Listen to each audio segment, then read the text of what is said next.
apabila perlembagaan memberi kuasa kepada peguam negara, bukanlah ia mempunyai kuasa mutlak yang boleh digunakan secara arbitrari ataupun sewenang-wenang. Saya ingin menyentuh mengenai satu kes yang mungkin tidak ramai lagi rakyat lupa, kes DNAA yang telah diberikan oleh Mahkamah Tinggi pada 3 hari bulan 9 tahun 2023 yang melibatkan seorang tokoh nombor 2 negara. Jadi kes ini menjadi bualan rakyat dan rakyat masih menunggu lagi apakah kesudahan kepada kes ini.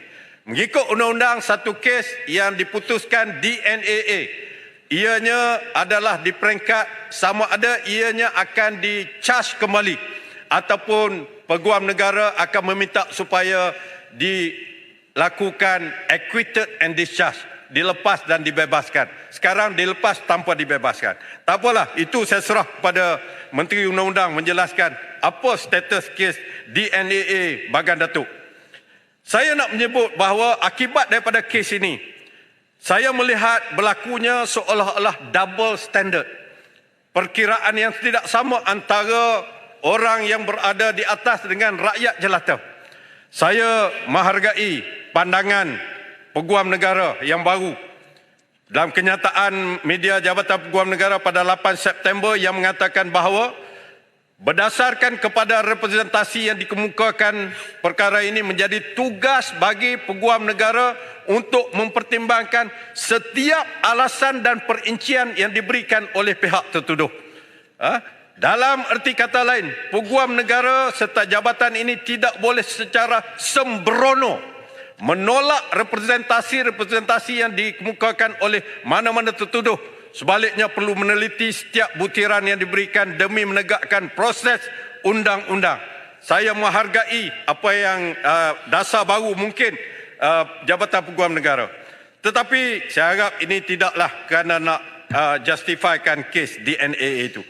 Saya nak membangkitkan satu kes yang saya, ya berhormat Datuk Yang di-Pertua, saya mengisytiharkan kepentingan. Saya sebagai peguam dalam kes ini. Anak guam saya ini adalah rakyat saya di Kota Baru.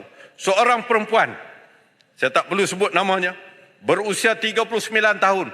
Seorang pekerja di syarikat swasta. Gaji dia 4,000 lebih. Tapi satu hari pada 6 hari bulan 10 tahun 2022, tahun yang lepas, beliau telah ditangkap di satu pasaraya di Bandar Kota Baru kerana dikatakan sengaja mencuri barangan-barangan seperti dalam senarai yang jumlahnya RM291.67. Saya boleh kemukakan senarai kalau nak, antaranya satu botol budu yang berharga RM2. Firma saya telah membuat representasi kepada Peguam Negara bertarikh 23 hari bulan pada 23 Februari. Dia dituduh pada bulan 1, bulan Februari kami telah membuat representasi menceritakan bagaimana wanita ini dia pergi untuk membeli barangan keperluan hariannya yang bernilai 200 lebih ni. Tiba-tiba sampai di kaunter nak bayar, dia tertinggal kad bank dia. Dia beritahu kepada kaunter itu, saya nak pergi ambil kad bank di dalam kereta, dan dia tolak barang di dalam troli nak pergi letak kepada seorang pegawai keselamatan.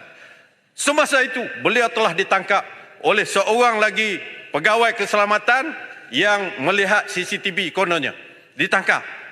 Jadi tanpa dia diberikan peluang, walaupun dalam statement 112 kepada polis dia menyatakan dia nak pergi ambil kad, tidak diberi peluang. Apabila polis dipanggil ke supermarket itu, tak diberi peluang membuktikan bahawa dia ni innocent, orang yang jujur, yang ikhlas, nak pergi ambil, tak diberikan peluang untuk pergi membuktikan beliau ini innocent. Ditangkap, dituduh di mahkamah, dibuat representasi kepada Peguam Negara. Peguam Negara tolak kepada Peguam Cara Negara, ditolak kepada Ketua Pendakwaan Negeri. Akhirnya representasi ini ditolak. Menyebabkan pada 21 September yang baru ini, pada hari perbicaraan, saya minta kepada magistrate untuk beri penangguhan kes ini. Saya nak buat representasi kedua. Sebagaimana Bagan Datuk beberapa representasi. InsyaAllah kalau tak sampai 200 muka surat pun hampir-hampir saya akan buat. Saya akan kampilkan. Orang ini bukan orang yang tidak ada duit, tak mampu bayar. Dia ada statement bank. Dalam bank dia ada berbelah-belah ribu ringgit. Tak menasabah seorang ibu muda nak mencuri RM200. Itu sepatutnya diberikan budi bicara. Inilah discretion yang perlu dilaksanakan judiciously secara bijaksana oleh peguam negara. Bukan saja kes-kes yang besar-besar, yang jerung-jerung tetapi bilis ditinggalkan begini. Saya tak nak cakap banyak, tapi saya nak menunjukkan dalam Dewan ini bahawa pelaksanaan undang-undang mestilah tidak berlaku double standard, tidak berlaku perbezaan antara orang besar dengan orang kecil. Kalau orang besar di sebelah sini, jangan haraplah.